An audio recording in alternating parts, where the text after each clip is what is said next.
Welcome back to Lanterne Rouge Cycling Podcast, the recap of stage 13 of the Giro d'Italia from Rovigo to Vicenza, 180 kilometers long. Very simple stage that actually turned out to be very interesting. It was looking like it could be boring, but actually it really opened up the last 50 Ks of this stage. This episode is brought to you by Bicycle. If you've got a bike gathering dust, now's the time to cash in with Bicycle. A bit more on them in a second. But we've got a flat start, 27 Ks to let an easily controllable break go. Then some pretty hard climbs, 3.5 Ks, 7%, Passo Rovarello, but then another 100 Ks of absolute flat plain before some punchy climbs. 1400 meters, 7%, little false plateau, goes up again, descent straight into 5 Ks, 6.6%, the beginning of which is very, very steep. First 1500 meters of that is 9% average. That's another sort of plateau, very steep descent, another absolutely flat 20 Ks before some punchy hills. They go up the 800 meters, 7.6% finish line, rolling sort of ridge line, then descend again, short bit of flat, go up the 1800 meters, 6.6% sprint to the Red Bull marker, where there's 642 bonus seconds, another descent, quite technical actually, 6 Ks of flat, and then they go up the finish again, which is what is this finish, Benji? This is Phil Gilp's finish, right? That he won on before. Yeah, I think in maybe 2017, 2015. I don't know. I think Visconti won it at some point as well on this finish. But this finish is the Monte Berico, I'm pretty sure, which is the climb that recurs in the Veneto Classic at the end of the season as well, which is an Italian one-day race. And I actually spent my morning watching a couple of editions of the Veneto Classic. So I think I'm hooked to cycling. I'm addicted, my friend. But it actually made me more and more confident in the pick that I selected for this stage. But we'll get to that later. We want to talk about breakaway formation. That's what everyone's interested in. And actually quite a few riders as well today, because it wasn't a tree rider Italian breakaway from some pro teams. It was that plus a few other riders. So we had Lorenzo Germani for Groupama FDJ, Luca Mozzato for Arkea, Fran Miholjevic of Bahrain, Dries de Bond for Decathlon, Sven-Erik Byström of Groupama as well, so a two-rider squad up the road, Milesi for Movistar, Hamilton for Picnic Postinel, Mattia Baez and Magli for Polti and Bardiani. So that's the breakaway. And I'm thinking, okay, I was confident going into the stage, breakaway is not going to win today. But I see a break of 7-8 riders, and I think to myself, that's quite a bit. Sure, maybe they have a chance. But then I start thinking again, what was my logic in the first place for the breakaway not having a chance? Not that the breakaway would be X amount of riders, but the fact that there's just so many teams in the peloton that might be willing to pace on a stage like this. Firstly, Little Trek. This is the kind of stage where a Pedersen could survive, but if he doesn't, Matthias Watzig still lives. And on top of that, these are the kind of stages where if Pedersen wants to extend his lead for the Maglia Ciclamino, these are the stages where he can take points while others can't. So if you're Pedersen, yesterday might have been a sprint stage where you want the breakaway to win if you're Little Trek. But today, you kind of want to pace behind. And that's what we see with Mosca. There are a few other teams pacing as well. I think Visma Lisa bike with, I forgot which rider, but also a third team that I forgot who it was. Was it Alpecin? Q365? Yes, correct. But Tom Pidcock. It's curious because you then think, why would it not be better for Pidcock, for Pedersen, for Vasek, for Van Aert to just go on the breakaway themselves? They must be confident, because would you rather beat Dorian Godon from the breakaway or beat Dorian Godon plus Roglic, Del Toro, all the GC guys who are going to sprint from the peloton? The problem with the thought process of can we do it from the breakaway is that you'd want to be in the breakaway more than just Pedersen then. Because otherwise Pedersen has to control the attacks in the group in the breakaway. And I think that's the scary part, right? Yeah, exactly. Because there's so many moments, there's climbs beforehand where guys like Christian Scaroni or whoever, Germani, if their teams have Cofidis, if they have two, whatever, they're going to attack. They're not going to go to this finish with Pedersen. So you're right. It's probably easier if you have a strong team just to control the race and control the stage. And that's what we had happen. And it was a Feeney pulling, because he's not going to survive the climbs. And I was still surprised, like Q365, very confident in Pidcock, Benji. Honestly, when I saw the finish, I thought to myself, Pidcock should be able to podium here. I'll be honest about that. Before the stage starting, I thought Pedersen was my pick yesterday, but I wasn't sure whether he would survive all the craziness in the stage if craziness happens, and we'll get to that part in a second. But then when it comes to Visma Leasebike, we said it yesterday as well, Van Aert should also be able to compete on this finish. And for me, that's solely on the fact that if you take just the final climb and you see a flat parkour with that final climb, that Monte Berico climb, then they should 100% compete, Pedersen and Van Aert, because Pedersen does it in Bellegarde finish on Bessèges all the time on a similar finish. So that was my reasoning behind it, but that does not think about the stuff throughout the route. And I want to get to that point because we actually had some action in the stage today.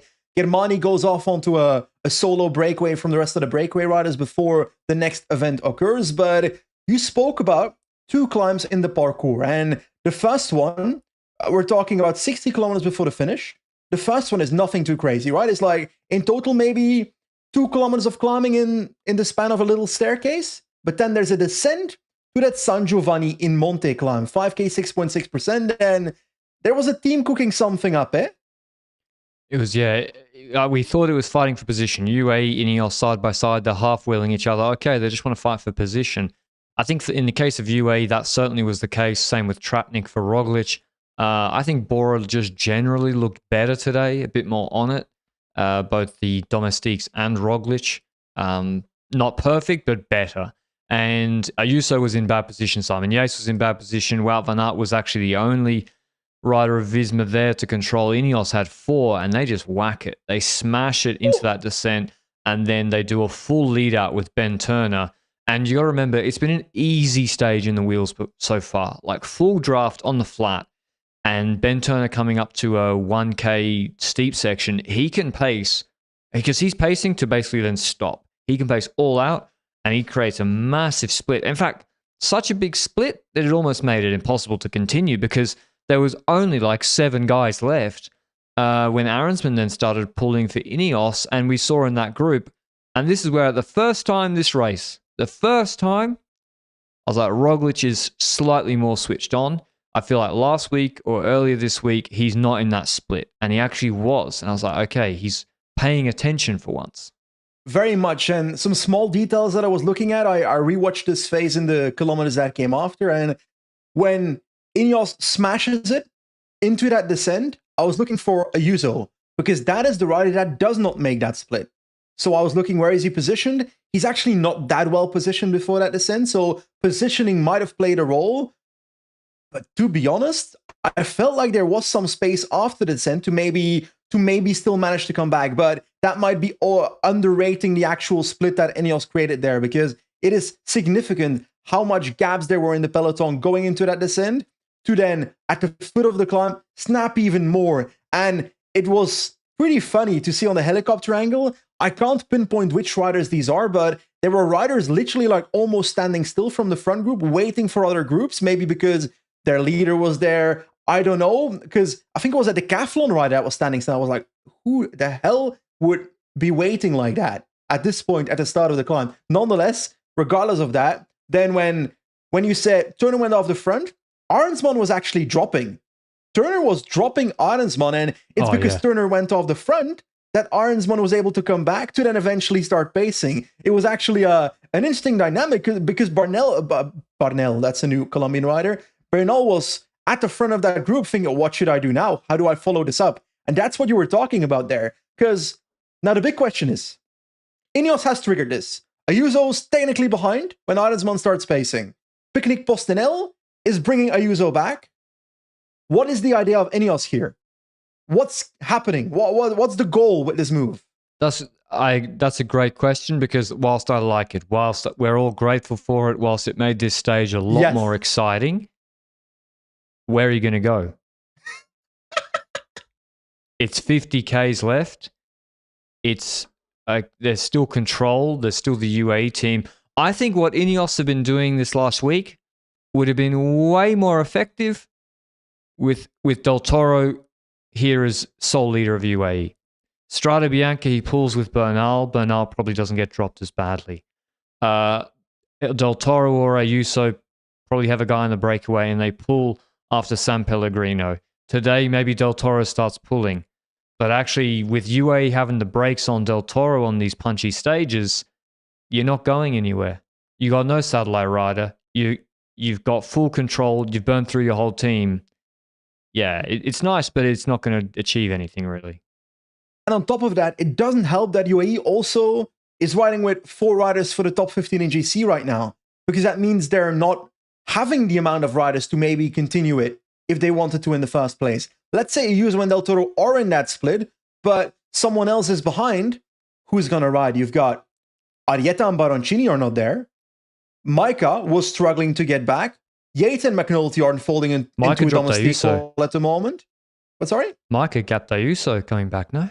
Yeah, exactly. When Ayuso was in the second group with Picnic Postinel, Micah was dropping that group and bridging solo to the front group to then eventually realize he should wait for the group behind, which maybe is just not seeing that the group is out of his wheel. I don't know. But at the end of the day, it's an interesting dynamic, because that means that I feel like, first of all, are you reading more into the fact that Ayuso was not in the first split? Nah, it's more positioning. Okay.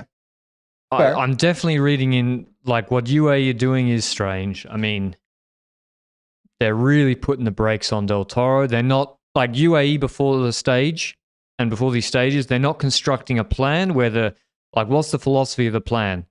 We got this stage today. How do we take time with Isaac today? That's not how they're approaching it at all. It's like, okay, Isaac, at this bonus sprint, like maybe go for the sprint, but then just wait for... I feel like he's even waiting for Yates and McNulty at points. Not even just Ayuso. Well, I guess he's kind of forced to, because who's going to pull? Yeah, that's the big problem here. It doesn't make sense. Yeah. Why has McNulty got GC freedom in this race at this point? Like, it's fair enough if he was in third or fourth. Like, why has he got free? I know he crashed, but why did he earn it more than Jay Vine? I know I'm the biggest Jay Vine booster for years, but seriously, Vine came third in Romandy. His TT is better than McNulty's this race. Why is McNulty riding for his own GC when Vine is in a domestique role? The McNulty should be doing what Vine's doing. Reality is for me that at the end of the day, McNulty's currently sitting in a top 10 position. We're already going ahead a little bit. McNulty's sitting in a top 10 position after the stage even. He's still going for himself on the final climb. And Yates also kind of same position, to be honest. They're not riding for the victory here. I don't see the point of them staying in GC. Is there going to be value for these two riders in the third week? Because so far they have not used their multi-leader strategy in this race, in my personal opinion. Yes, Del Toro took some time in the Siena stage, but that was not a multi-leader strategy. That was literally not. Roglic crashed and Del Toro attacked. Like, that's a very different thing. A multi-leader strategy is okay. In this phase of the race, we're going to try and attack with this rider, forcing Red Bull Bora Hansgrohe to control that. And in doing so, Ayuso can benefit from Red Bull Bora Hansgrohe having to do all the work and then maybe benefit from it later. That's the idea of a multi-leader strategy. When I look at UAE and I see McNulty, I'm like, okay, if that dude takes 3 minutes on the first stage in week 3 of the Giro, 3 minutes ahead of Roglic in GC, I'm still confident Roglic can catch him by the end of the Giro. Dude, Roglic doesn't care about McNulty. Well, let's say you use McNulty even on a stage like today at this point. Because you got to remember, he's dropped on every single climb up to this... And we've not even had any fucking GC stages. And he's dropping on all of them. Yeah. So if you're Roglic and you're isolated, and at this point in the race, say today, and McNulty goes up the road, what's going to happen? You think Roglic is going to chase? I'll tell you what happens. Peo Bilbao gets on the front and he defends Antonio Tiberi's third position on GC, and Roglic doesn't have to bat an eyelid. That's what will happen at this point. It's almost becoming too late to use them as a second threat, because they're not a threat anymore, because they're dropping every day.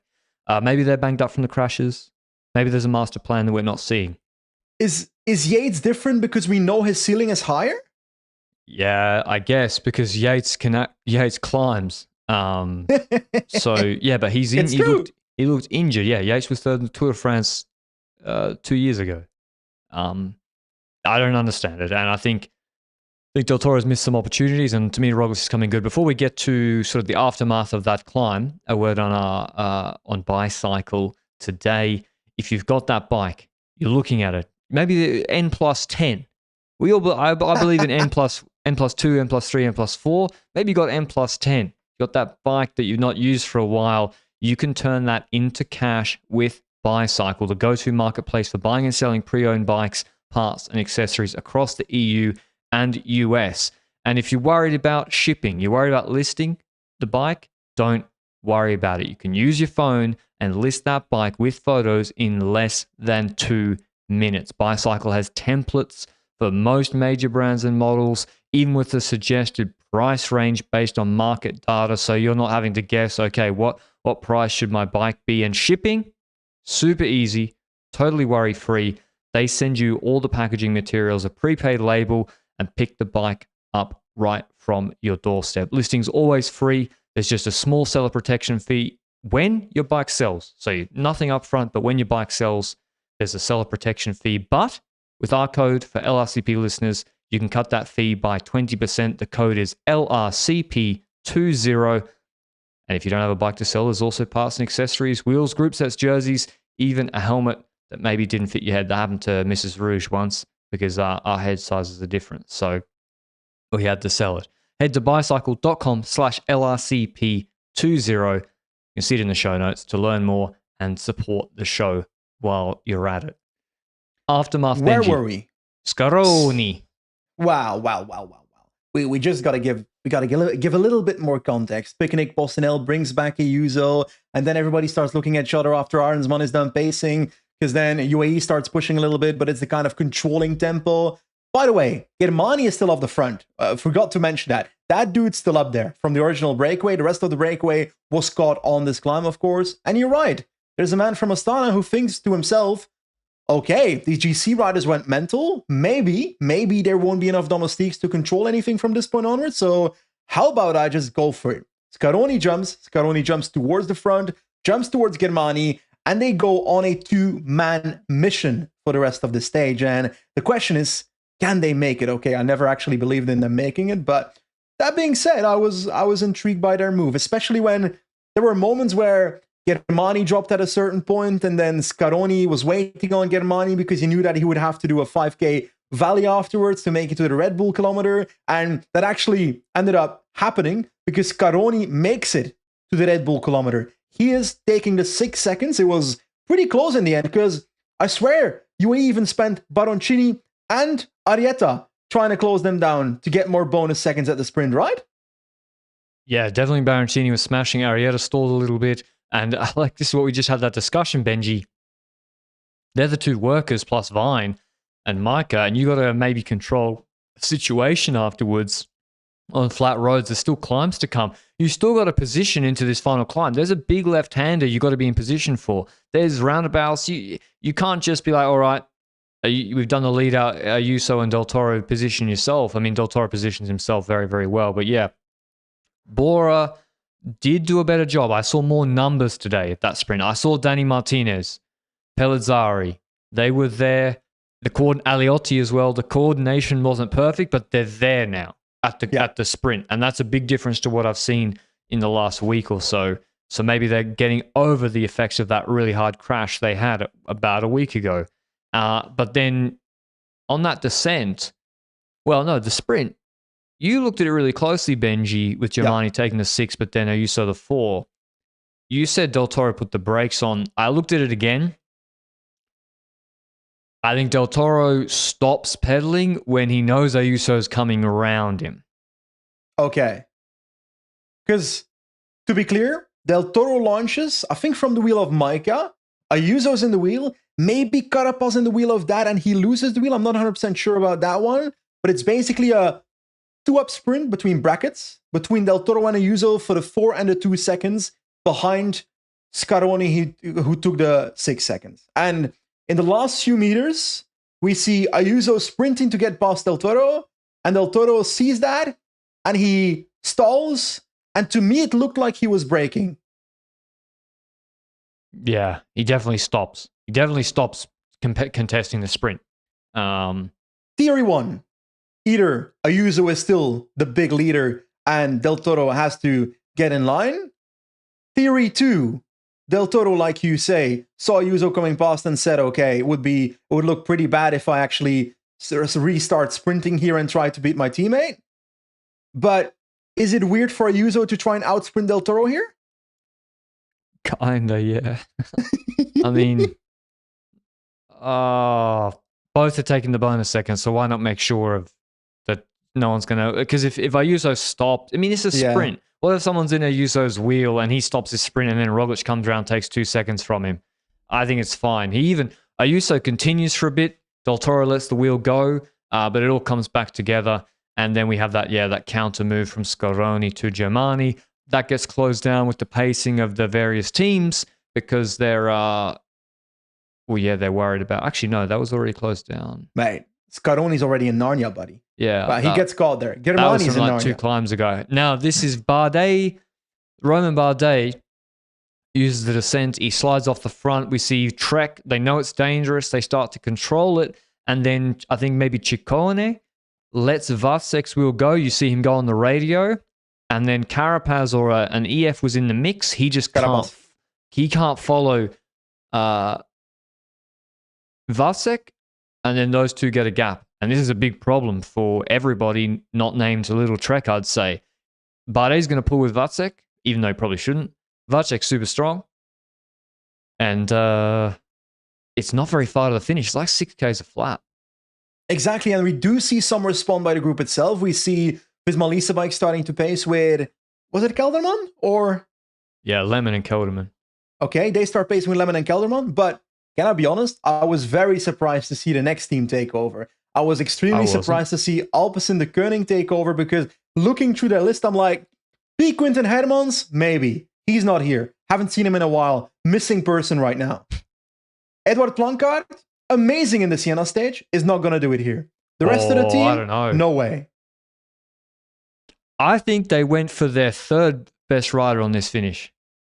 They paced for their third, legit. Kierlich is better than Groves on this finish. But I haven't really seen it this Giro. Not this Giro. He's not looked as good as, say, in Bessèges, where he was competitive on the uphill. We keep comparing this to a Bessèges finish, but actually that's where Pedersen, I think, turbo stomped some people. That shows he could be good on this sort of finish. And Edward Planka, I was surprised he wasn't more protected, to be honest. But yeah, Alpecin closed down Vacek and Bardet. Bardet was just struggling to hang on. There's this important big left-hander, then it does open up a bit. In really good position is Groves, but it's Groves, I think, right? Like Groves is third wheel, and Plancart drops him with the lead out. I honestly don't remember for the life of me because I was so focused on riders that actually could win this race that I skipped Alpecin completely on the climb. I do know that they go to the start of the climb with 4 riders at the front. And important to note, I want to mention something. Luc Krefte, our producer, took a picture of the peloton going into the bottom of the climb. Del Toro is in the wheel of the Alpecin riders. Then we see Ayuso relatively okay positioned. And I go further, Pedersen, Wout van Aert in P6, P7 roughly. I go all the way to the middle of the group. There's a man from your club, from the community, the small man club. Remy Rochat is like in position 35. And at the finish line, we'll get back to him. But what happens on the climb here? Edward Plancart just full sends it. And he's really, really strong, impressive. Del Toro slots onto his wheel. Beautiful. Like, I don't know if he's doing it himself. I think he does have a rider around him. Ayuso's a bit deeper, but yeah, Del Toro, is a much better rider in the hectic than Ayuso, I would say. Yes. For Liège, etc. in the future. So Plancart leads out. He's going, he closes, he brings back Vacek and Bardet, but there's no follow-up. So this stage it ends in one way. It ends with a sprint of the versatile classic sprinters. It could have ended in a puncher finish. That could have happened. Maybe, maybe not. Like maybe Pedersen's just that good, but there's no follow-up to Plancart. Plancart basically just starts dying and no one, like actually guys are sliding back up in the middle of this climb. And one name I want to mention, Ruja Adria for Bora. Yeah, if he's here with Roglic and gives it, or if McNulty sends it, or if Adam Yates drills it like he did on San Luca last year on the steep section, maybe Del Toro wins this stage. Maybe he doesn't. Maybe Pedersen wins in even more impressive fashion. But that doesn't happen. And Pedersen launches at 250 very, very far. He knew. Pedersen, perfect instincts here. Plancart, Del Toro, Van Aert. Pedersen. Pedersen's fourth. There's one rider width to the barrier on their right. Van Aert is waiting, and he thinks Del Toro is going to panic and lead him out. And actually, maybe that wasn't a bad plan, but Pedersen anticipates that might happen, and as Plankart's moving up, he jumps to the right of Van Aert, already gets a bike length and change on Van Aert, and then, it's a man-o-man sprint to the line with Van Aert. Not really. He comes out of the wheel right at the end, but he's not able to move up past Pedersen's back wheel, and Pedersen wins in very, very impressive fashion. Del Toro third for the Bonies. I think he gets caught flat-footed on the when the sprint started. I think with a higher pace throughout the climb, he's got a better chance. Or some follow-up from the lead-up, but he doesn't. And Pedersen wins. Van Aert second. Del Toro on 2 seconds gaps, though. 3-second gap from Del Toro to Remy Rochas. And yes, Luke's image shows Remy Rochas starting this climb in what's best described as Narnia. And Remy Rochas, shout out to your boy, part of the Clement Braz Afonso Small Man Club. If only we had some people positioning him. He wins today, of course. Dorian Godon fifth, Roglic sixth. A word on him in a second. Tiberi, G, Aula, Bernal, Caruso, Conchi, Oldani, Ciccone, Ayuso. I said Aula. I said Ayuso twice. Anyway, he's 15th. Simon Yates, Carapaz, Pidcock. That's all the GC guys. And there's a gap. And actually, Adam Yates, Piganzoli, McNulty, they're on like 13 seconds to those guys. They're properly gapped.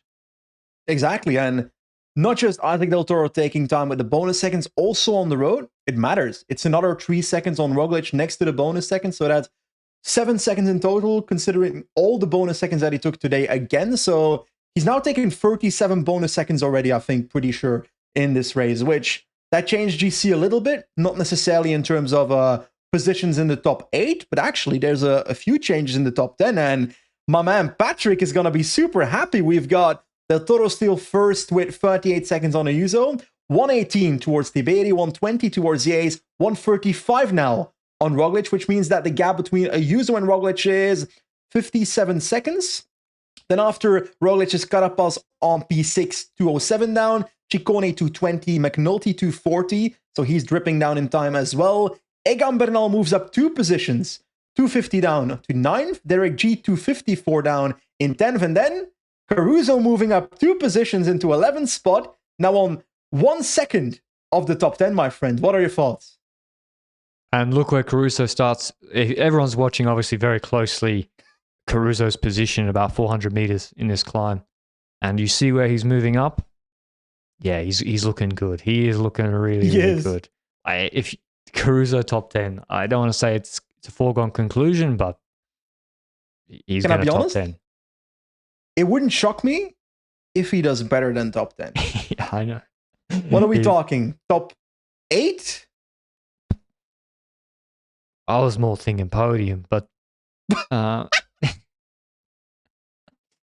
just not happening.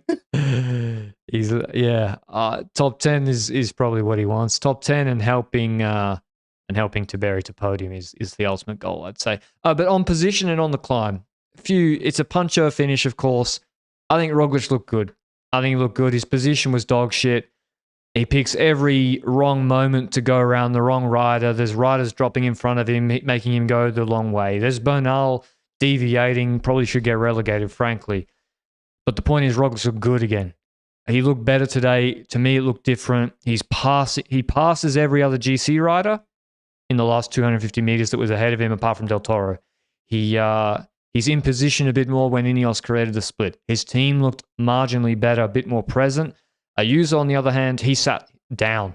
Yeah. He was in good position. He sat his ass down when this sprint happened.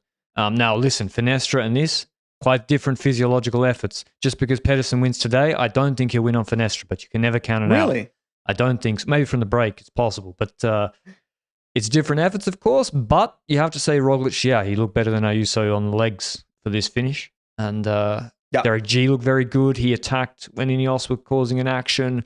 Simon Yates started the climb in horrendous position. He saved it, not losing time. Who else looked good? Tiberi. Remy Rocha, but that's not very useful. Dorian Godon also comes from a pretty shit position, finishing 5th on this stage. But I agree GC-wise. I agree that I feel like Roglic has something up his sleeve, especially for Finestre. I've got less confidence in the San Valentino stage. That's 4,700 altitude meters. And in the last 2.5 years, Roglic has had wobbles on stage with so many altitude meters. Monte Bondone, Hazayanas, like the stage with a lot of energy expenditure, he has suffered. Let's be honest about that. And other teams may actually not have benefited from that because they didn't really act on that in those years. So it's a possibility that we arrive at the San Valentino stage and the tempo is not necessarily crazy on the climbs and Roglic doesn't have a wobble. But if it's really hard ridden, might be a potential vulnerability there for UAE to exploit. But on the other hand, your riders need to be good enough yourself to do that. And I'm not confident that Ayuso and Del Toro are great on a stage like that either. So that's the thing about this Giro. We have nothing to base it on yet in these first 2 weeks. Tagliacozzo, I'm sorry, but there were a few gaps. Yeah. Like, it's a week and a half towards the last week of this race. And the last week of this race has the proper mountains where the race is going to be decided. So I guess we're going to find out in the final week who will win the Giro, which it's not that many Grand Tours that we come to the final week and we're not sure which rider is going to win, right? Yeah, I guess the last Giro in 2023, but that doesn't mean it's a good race. So 2023 was a horrible race, terrible, yes. Tortuous to cover it. This has been I've actually been enjoying this Giro. I would probably have preferred a proper mountaintop finish this week. INEOS is the reason. Yeah. And Pedersen and Trek kind of going for it every day. Because without INEOS, you never have the explosion on, was that yesterday or it was the day before yesterday on the San Pellegrino climb? That doesn't happen without INEOS. Today doesn't happen without INEOS. And yes, I'm of the opinion that they are both crazy fun attacks to see. The follow-up tactically might not have been thought out as much. But if you throw shit at the fan 5 times, it might stick once, you know? Yeah, and why not keep trying? And in the end, what did it really cost them? Aronson's GC position, I guess. Maybe. What did it really cost them? Aronsson, Thanos style saying everything. Yeah. It is curious, like they really are going all in for Bernal. Why not? Is the only rider that can podium this out of the two. I don't care about Arendsman's top 10. You sure Bernal can podium? He's got the best chance of the two. He can definitely top 5. Arendsman can't do both of them.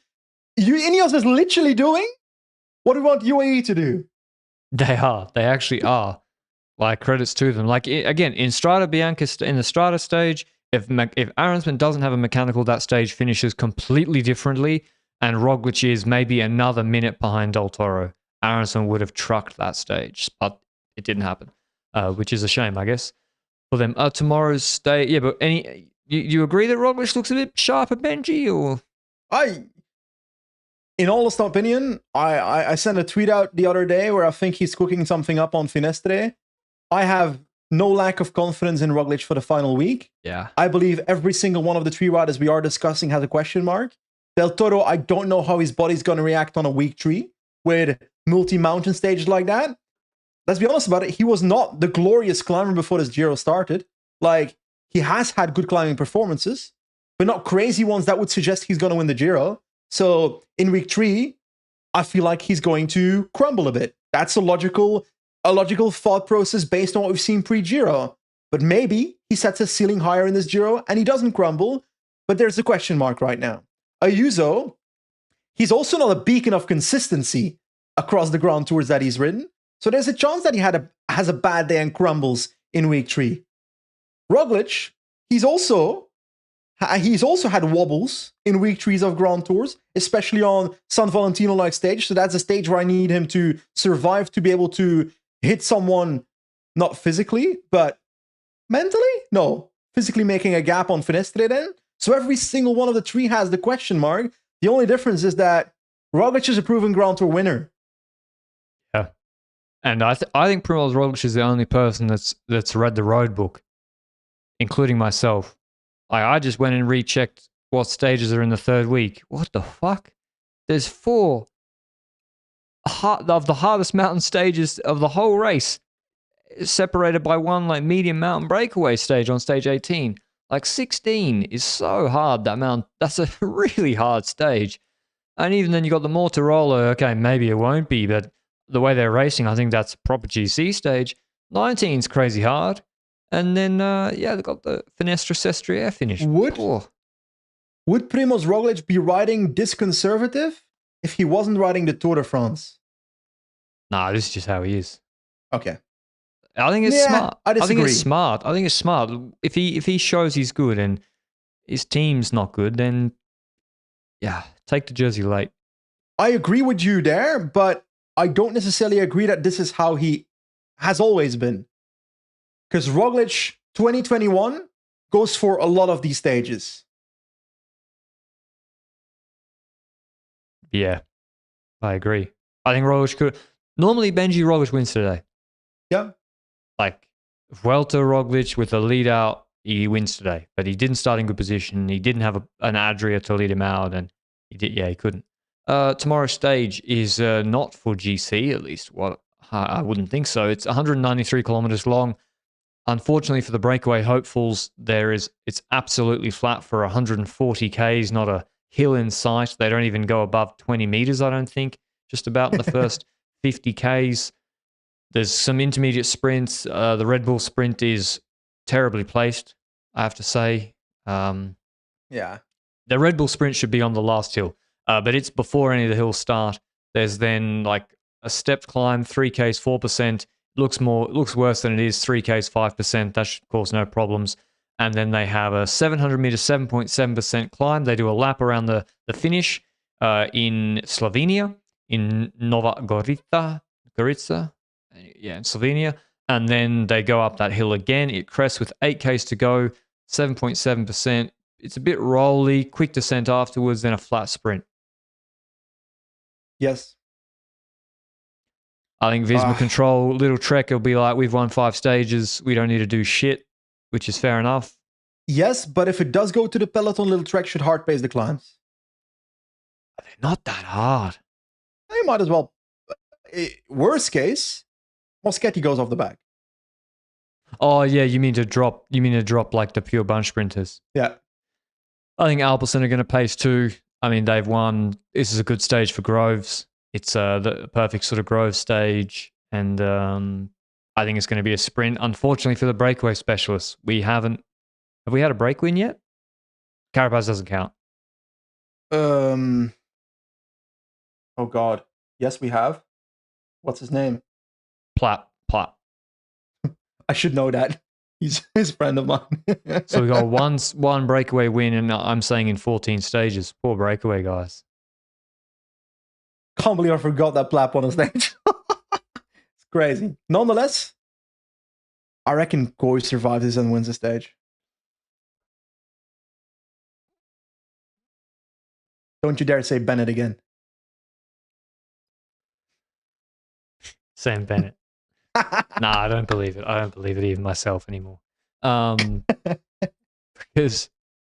he's a guy that like really he'll just rely on his lead out. He cannot position himself, and I don't trust Gudmestad to survive those hills and put him in a good position. So I think Van Aert wins. Really? My lead out of my pick. My liege. Yeah, exactly. Not having that shit. Pedersen could just win again. I mean, he's the stage favorite, right? Flat sprint. I don't see it. True. Fretin will survive or something. Yeah, Fretin.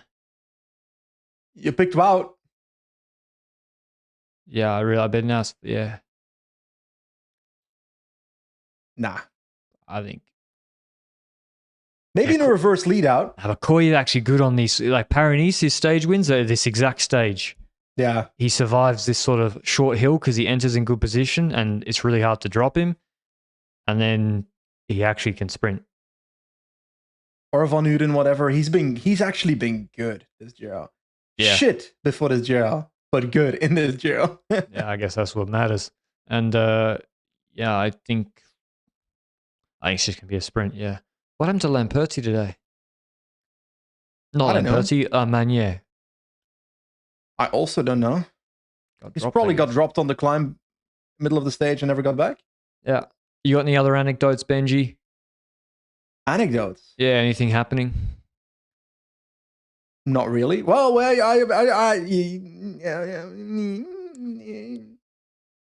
not really. Well, there you go. I thought you were about to say something. Oh no, you found a No, mole last night. I found a mole last night. I had to free him, and I had like this little mole, a little cute mole, and well, I was like, okay, this dude can't see anything because it's a mole, so I have to guide him. I have to guide him back to his hole. So I was like, okay, little mole. I was picking him up with a little thing around him because apparently there's mole fleas on moles, and I don't necessarily want to have fleas in my house. So I picked up the little mole. Cutest animal I've ever seen, by the way. I literally want a mole pet, but I'm pretty sure that's illegal, so I won't be doing that. I took the mole, I brought it to the field next door. I dug a little hole, I put him in that hole, and he looked dead. He was probably playing dead, but he looked dead. So I was really sad for the next 5 minutes. I go back inside, tell my wife, I think the mole died. I go back outside, I look over the fence, and the mole, you don't want to know, but the mole, he was gone. He was gone. I saved them all. Yeah, your cats came back out and finished the job. No. Yeah, interesting creatures. I had another run-in with a Doberman today. For once, I actually, I have all my dog run-in stories, and a Chihuahua broke my finger. For once today, it's actually a big fucking dog. But anyway, I was like, do you know that viral thing of the